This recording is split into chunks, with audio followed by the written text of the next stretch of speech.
சரின்னு சொல்லிட்டு நானும் ஆடி கிருத்திகை அன்னைக்கு குமாரஸ்தவம் வாய் விட்டு முறையாக படிக்கிறாரு. இப்போ நின்று அப்படியே பார்த்துட்டு என்ன சொல்கிறாரு, உனக்கா பேச தெரியாது, தான் நல்லா பேசுறியே, அதே உனக்கு பேச தெரியாதுன்னு சொல்கிறேன். 11 மணிக்கு வந்து திரும்பியும் எனக்கு பயங்கரமாக ஸ்டொமக் பெயின் மறுபடியும் வருது. 1891 சரியா 40 வருஷம் கழிச்சு அவர் எழுதியிருக்காரு. நல்லா நீங்கள் இப்போ ரீகால் பண்ணி பாருங்க.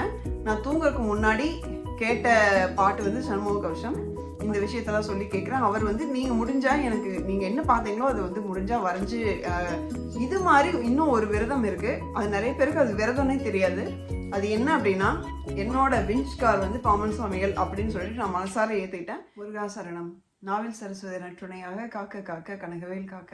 எல்லோருக்கும் வணக்கம். நான் அனிதா பேசுகிறேன், யூகேலேருந்து. நான் நல்லா இருக்கேன். நீங்கள் எல்லாரும் எப்படி இருக்கீங்க?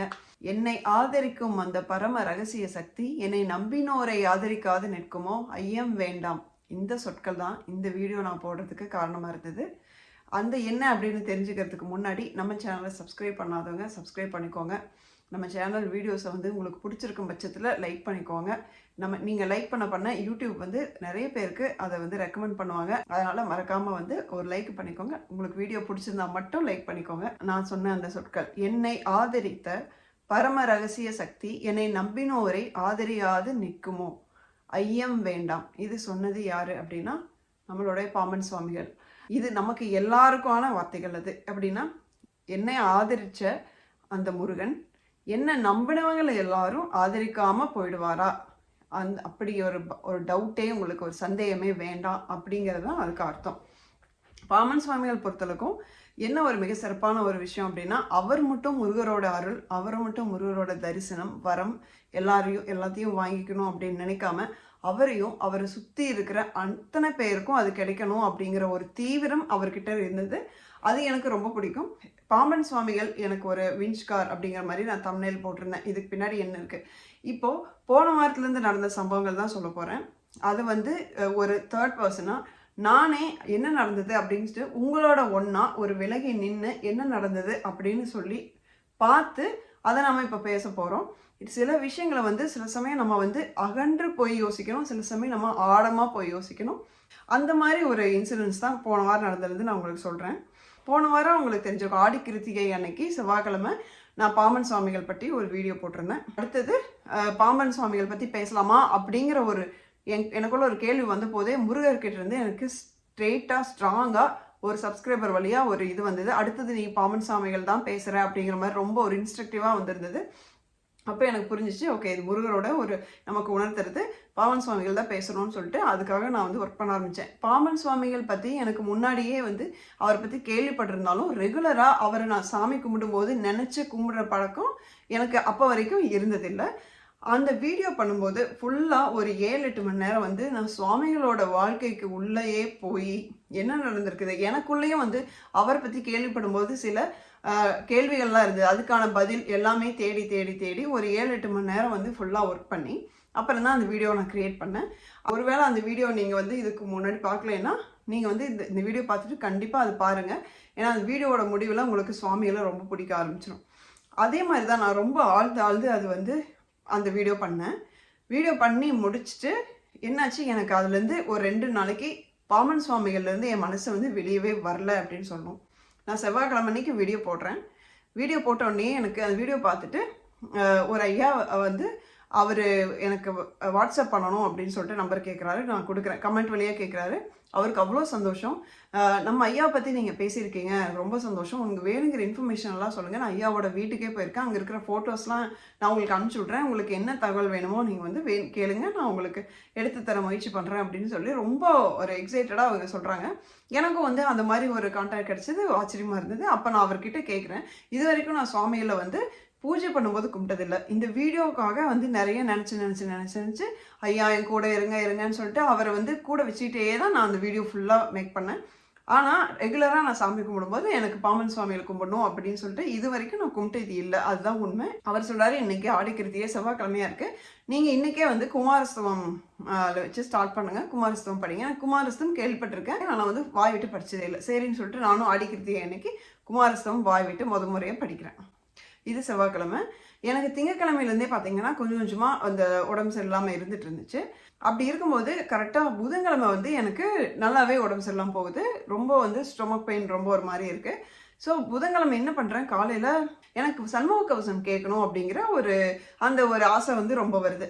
சரி என்ன பண்ணுறேன், உடம்பு முடியாத பட்சத்தில் காலைல ஒரு 8 மணிக்கு, நைட்டெல்லாம் சரியாக தூங்கல, ஸோ 8 மணிக்கு திரும்பியும் தூங்கலாம் அப்படின்னு சொல்லிட்டு சண்முக கவசம் போட்டு விட்டுட்டு, நான் போட்டு ஒரு 4-5 லைன் தான் அது பாடினதை கேட்டிருப்பேன். உடனே தூங்கி போயிடுறேன். ஆக்சுவலாக தூங்கின உடனே ஒரு மேபி ஒரு 1/2 அன் ஹவருக்கு அப்புறம் எனக்கு வந்து ஒரு கனவு வருது. அந்த கனவுல பார்த்தீங்கன்னா ஒரு பழைய படம்லாம் காட்டும்போது மங்களாக காட்டுவாங்களா, அந்த மாதிரி இருக்க கனவே. அந்த காலத்தில் நடந்த மாதிரி இருக்குது. ஒரு ஆறு இருக்குது, மக்கள்லாம் நிறைய பேர் இருக்காங்க. அங்கே வந்து எல்லாரும் ஒரு சந்தோஷமாக இருக்காங்க. ஆக்சுவலாக மாறி மாறி ஆற்றுல விளையாடிக்கிறாங்க, தண்ணியெல்லாம் எடுத்து ஊற்றிக்கிறாங்க, அந்த மாதிரி பண்ணுறாங்க. அப்போது அங்கே ஒருத்தர் இருக்கார். அவர் பார்த்தீங்கன்னா நல்லா ஹைட்டாக இருக்கார். அவர் கிட்டத்தட்ட ஒரு 40 வயசு இருக்கும். தலை பார்த்தீங்கன்னா லைட்டாக கொஞ்சம் சொட்டையாக இருக்குது. ஆக்டிவாக இருக்கார். அப்படியே அங்கே குறுக்கு மறுக்க அங்கே போகிறாரு, இவங்ககிட்ட பேசுகிறாரு, அவங்ககிட்ட பேசுகிறாரு.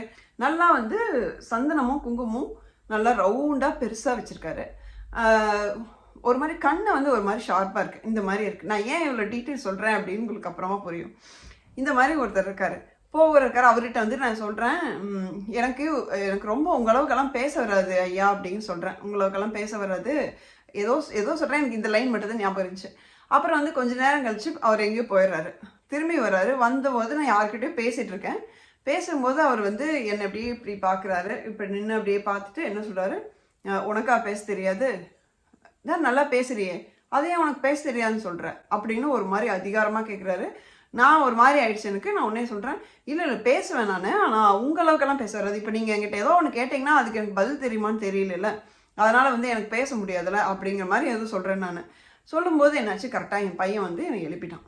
அவன் வந்து எழுப்பவும் அந்த கனவு வந்து அதோட முடிஞ்சு போச்சு. எந்திரிக்கவும் எனக்கு அந்த கனவு வந்து ரொம்ப ஒரு நல்ல மாதிரி ஒரு ஃபீல் வருது. ரொம்ப பிடிச்சிருந்தது. என்னன்னு தெரியல. ஆனால் அதுலேருந்து என்ன தெரிஞ்சுக்கிறது, அவர் வந்து ஏதோ அந்த முகம் வந்து ரொம்ப பரிச்சயமாக இருக்குது. ஆனால் அவர் இது வரைக்கும் நம்ம லைஃப்பில் நேரில் பார்த்ததில்ல. ஆனால் தெரிஞ்ச முகம். இது மட்டும் நான் யோசிக்கிறேன், என்ன சொல்ல வரேன்னு தெரியலன்னு விட்டுட்டேன். அப்புறம் என்ன ஆகுது, கிட்டத்தட்ட ஒரு 11 மணி ஆகுது. 11 மணிக்கு வந்து திரும்பியும் எனக்கு பயங்கரமாக ஸ்டொமக் பெயின் மறுபடியும் வருது. ஸ்டொமக் பெயின் வரும்போது எனக்கு டாலரேட்டே பண்ண முடியல. எப்படி சொல்கிறேன்னா, உயிர் போகிற வழி அப்படின்னு சொல்லுவாங்களா, அந்த மாதிரி இருக்குது. நான் என்ன பண்ணுறேன், பில்லோலாம் வச்சுட்டு குப்புறப்படுத்திட்டு இருக்கமா பில்லோவை பிடிச்சிட்டு இப்படி வலிக்குதே அப்படிங்கும்போது யோசிச்சு பாருங்கள். அந்த மாதிரி ஒரு வலி இருக்கும்போது வேறு ஏதாவது நமக்கு ஞாபகத்துக்கு வருமா? எதுவுமே ஞாபகம் தோணாது இல்லைங்களா, எதுவுமே பண்ண முடியாது. அப்போது எனக்கு தோணுது, உனக்கு தெரியலையா அந்த முகம் யாரோடதுன்னு உனக்கு தெரியலையா? அந்த முகம் வந்து பாமன் சுவாமிகளோடது. அவர் ஒரு சின்ன வயசில் இருந்தால் எப்படி இருக்கும், ஒரு 40 வயசு ஆளாக நீ யோசிச்சுப்பாரு. அது பாமன் சுவாமிகள், அது கூட உனக்கு தெரியலையா அப்படின்னு நானே எனக்கே கேட்டுக்கிறேன் நான் முடிச்சுட்டு இருக்கும்போது. அப்புறமா தூக்கி வாரி போட்டுச்சு. கடகடன்னு மேட்ச் பண்ணி பார்க்குறேன். அந்த தாடியை மட்டும் எடுத்துட்டு யோசிச்சு பார்த்தா அது பாமன் சுவாமிகள் அப்படின்னு எனக்கு தோணுது. எனக்கு தூக்கி வாரி போட்டுச்சு. ஏன் வந்து சுவாமிகள் அப்படி ஒரு யங் ஏஜில் வந்தார், ஏன் வந்து ஒரு 40 வயசாலாம் ஏன் வந்தார்? ஏன்னா நம்ம எல்லாருக்கும் தெரிஞ்ச முகம், சுவாமிகள் முகம் எப்படி இருக்கும்னு நமக்கு தெரியும், அதுதான் எனக்கு தெரியும். அவர் யங் ஏஜில் வந்ததுனால எனக்கு கண்டுபிடிக்க முடியல ஆக்சுவலாக. ஆனால் எனக்கு கண்டுபிடிக்க முடியலன்னு சொல்லிட்டு ஒரு 3 மணி நேரம் நான் கழித்து அவரே எனக்கு வந்து புரிய வைக்கிறாரு. ஏன் அந்த மாதிரி வந்தது எனக்கு ஒரு பக்கம் எனக்கு இப்போ கூட எனக்கு கூஸ்பம்ஸ் வருது. ஒரு பக்கம் வந்து எனக்கு சந்தோஷமாக இருக்குது, சுவாமிகள் வந்திருக்காங்க அப்படிங்கிறது. இன்னொரு பக்கம் ஏன் 40 வயசு ஆளாக வந்தார். நீங்கள் யோசிச்சு பாருங்கள், ஏன் எனக்கு அவர் வந்து 40 வயசு ஆளாக கனவுல வந்தார் அப்படின்னு சொல்லிட்டு யோசிச்சு பாருங்கள். உங்களுக்கு நான் கொஞ்சம் டைம் தரலாம், வேணால் பாஸ் பண்ணிக்கோங்க. அப்புறமா எனக்கு எப்படின்னா கிட்டத்தட்ட 1 நாள் 2 நாள் கழிச்சு தான் எனக்கே வந்து புரிஞ்சுது. எனக்கு ஒரு டவுட் இருந்தது, மறுபடியும் நான் கன்ஃபார்ம் பண்ணிட்டேன். என்னென்னா, அவர் எனக்கு கனவுல வந்தது ஏன் 40 வயசு ஆளாக வந்தாருன்னா, அவர் சண்முக கவசம் எழுதும்போது அவருக்கு வயசு 40. அவர் பிறந்தது 1848 51 நடுவில் கணிக்கிறாங்க. அவர் சண்முக கவசம் எழுதுனது பார்த்தீங்கன்னா 1891 சரியா 40 வருஷம் கழிச்சு அவர் எழுதியிருக்காரு. அதுக்கு அவர் வந்திருக்கார். நல்லா நீங்கள் இப்போ ரீகால் பண்ணி பாருங்கள். நான் தூங்குறதுக்கு முன்னாடி கேட்ட பாட்டு வந்து சண்முக கவசம். அது முன்னாடி நான் கேட்டிருக்கேன், இருந்தாலும் இப்போ ஒரு பர்பஸாக கேட்குறேன். நான் உடம்பு முடியலன்னு சொல்லிட்டு நான் கேட்குறேன், சண்முக கவசம் கேட்குறேன். கேட்க உடனே தூக்கம் வருது. தூங்கினதுக்கப்புறம் இந்த கனவு வருது. அவர் அந்த டைமில் எப்படி இருந்தாரோ அது மாதிரி தான் எனக்கு வந்திருக்காரு. உடனே நான் என்ன பண்ணுறேன், சண்முக கவசம் எழுதின வருஷத்தை கன்ஃபார்ம் பண்ணோன்னே சுவாமிகளோட யங் ஏஜில் ஏதாவது ஃபோட்டோ இருக்குமான்னு நான் அவர் ஐயாட்டியே கால் பண்ணி கேட்குறேன். எனக்கு பிங் பண்ணான்னு சொன்னேன் இல்லைங்களா, அவர்கிட்ட கால் பண்ணி இது மாதிரி யங் ஏஜில் ஏதாவது உங்களுக்கு ஃபோட்டோ இருக்கா, அவங்க வீட்டில் எங்கேயாவது பார்த்துருக்கீங்களா, வரைஞ்சது எங்காவது இருக்கா அப்படின்னு சொல்லி கேட்குறேன்.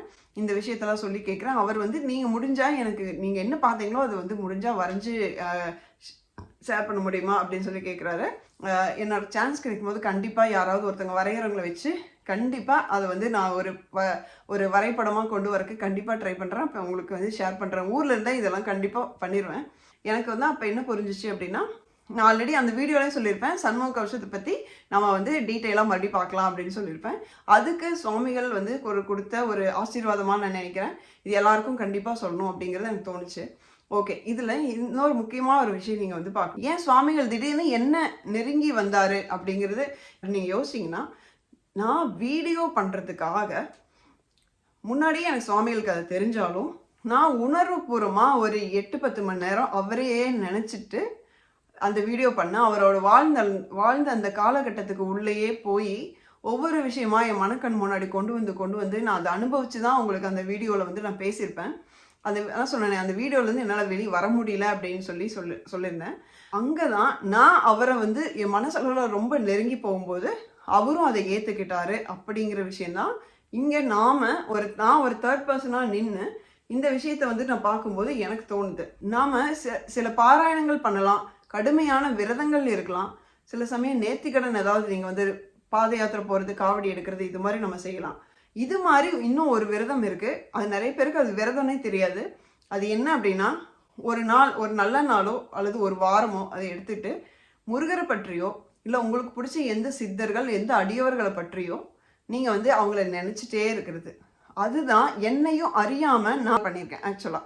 ஸோ என்னை அறியாமல் அவர்கிட்டயே ஃபுல்லாக என் மனசு நான் வந்து பரிபூர்ணமாக வச்சுருந்ததுக்காக சண்முக கவசம் எழுதியிருந்த போது இருந்த அடிகளார் வந்து என்கிட்ட வந்து என்ன சொல்கிறாரு, உனக்கா பேச தெரியாது, நீ நல்லா தானே பேசுகிற அப்படின்னு சொல்கிறாரு.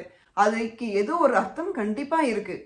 அதனால தான் வந்து இது எல்லாருக்கும் நம்ம எடுத்து சொல்லணும் அப்படின்னு எனக்கு தோணுச்சு. நான் முறையாக சண்முக கவசம் கேட்டுட்டு தூங்கும்போது இவ்வளோ பெரிய விஷயம் நடந்திருக்கு. ஸோ சண்முக கவசம் வந்து நிறைய பேர் வாழ்க்கையை மாற்றிருக்கு. அது வந்து தீராத நோயும் தீர்த்து வைக்கும். நிறைய ஜாதக பிரச்சனை அல்லது வந்து பில்லி சூனியம், நிம்மதியே இல்லை, நிறைய பிரச்சனை, இந்த மாதிரி இருக்கிற எல்லாருக்கும் வந்து இது பாராயணம் பண்ணும்போது நல்லது நடக்குது அப்படிங்கிறது மேபி நீங்கள் கேள்விப்பட்டிருக்கலாம். இல்லை அப்படின்னா நீங்கள் தெரிஞ்சுக்கோங்க. இப்போது அந்த சண்முக கவசம் வந்து நீங்கள் இந்த ஒரு சம்பவத்தில் பாம்பன் சுவாமிகளே வந்து ஒரு அக்னாலஜ் பண்ணுறாரு. அவரே வந்து சொல்கிறாரு, நான் வழியில் துடிக்கும் போது அதை புரிய வைக்கிறாரு. அப்படின்னா என்ன அர்த்தம் அப்படின்னா, நான் அந்த வழியில் இருக்கும்போது எனக்கு கவசமாக இருக்கிறது சண்முக கவசம் அப்படிங்கிறத அந்த மொமெண்ட்டில் தான் வந்து அவர் புரிய வைக்கிறாரு. கனவுல வந்தது நான் தான் அப்படின்னு சொல்லிட்டு. இதனால தான் நான் சொல்கிறேன், நம்ம குரு இல்லாமல் தனியாக மலையில் நடந்து போய் மேலே இருக்கிற முருகனை பார்க்குறதுக்கும் ஒரு குரு கையை பிடிச்சி கூப்பிட்டு போகிறதுக்கும் ஒரு விஞ்ச் காரில் ஸ்ட்ரெயிட்டாக போகிறதுக்கும் ஒரு வித்தியாசம் இருக்குன்னு சொன்னேன். பாமன் சுவாமிகள் வந்து என்னை பொறுத்தளவுக்கும் என்னோட விஞ்ச் கார் வந்து பாமன் சுவாமிகள் அப்படின்னு சொல்லிட்டு நான் மனசார ஏற்றுக்கிட்டேன். ஏன்னா அவர் இப்படிங்கிறதுக்குள்ள வந்து கனவுல வந்து இவ்வளோ விஷயத்த உணர்த்திருக்காரு அப்படின்னா அது சாதாரண விஷயமே கிடையாது. திரும்பவும் சொல்கிறேன், இது எனக்கு நடந்த விஷயம் கிடையாது, இது நமக்காக நடந்த விஷயங்கள். இது நம்ம எல்லாருமே புரிஞ்சுக்கணும். ஸோ இப்போது நான் உங்களுக்கு என்ன சொல்ல வரேன் அப்படின்னா, சண்முக கவசத்தோட முக்கியத்துவம் உங்களுக்கு வேணும்னா செப்பரேட்டாக வீடியோவில் வந்து நான் அதோட மீனிங் என்னங்கிறது பாட்டுகள் பற்றி கொஞ்சம் இன்னும் டீட்டெயிலாக போடுறேன். இன்னொன்று வந்து பாமன் சுவாமிகள் அது வந்து சாதாரணமான ஒரு சக்தி கிடையாது. அவர் நம்மளை வந்து முருகர்கிட்ட ஈஸியாக அழைச்சிட்டு போய் நம்மளோட கோரிக்கைகளை நிறைவேற்ற கண்டிப்பாக உதவி புரிவார் அப்படின்னு நான் நம்புகிறேன். அதனால் வந்து அதையும் நீங்கள் வந்து மனசில் வச்சுக்கோங்க. இது பற்றி உங்களுக்கு என்னெல்லாம் அவரை பற்றி தெரியணும், என்னெல்லாம் நீங்கள் வந்து என்ன பாராயணமெல்லாம் பண்ணணும், அவர் என்ன ஓப்பன் கொஸ்டின்ஸ் இருந்தாலும் நீங்கள் கமெண்ட்டில் போடுங்க, நான் உங்களுக்கு ரெஸ்பாண்ட் பண்ணுறேன். ஓகே, இந்த வீடியோ உங்களுக்கு பிடிச்சிருந்துச்சுன்னா லைக் பண்ணிக்கோங்க, எல்லாருக்கும் ஷேர் பண்ணுங்கள். நான் வந்து உங்களுக்கு எப்படி சொல்லணும் அப்படின்னு நினைக்கிறேன். அதே மாதிரி நீங்களும் உங்களுக்கு தெரிஞ்ச எல்லாருக்கும் நல்ல விஷயங்களை ஷேர் பண்ணுங்கள். அதே மாதிரி சப்ஸ்கிரைப் பண்ணாமல் இருக்கிறவங்க கண்டிப்பாக சப்ஸ்கிரைப் பண்ணுங்கள். இது மாதிரி பல நல்ல வீடியோக்கள் கண்டென்ட்கள் வந்து வெயிட் பண்ணிகிட்ருக்கு. அடுத்த வீடியோவில் பார்க்குற வரைக்கும் முருகா சரணம்.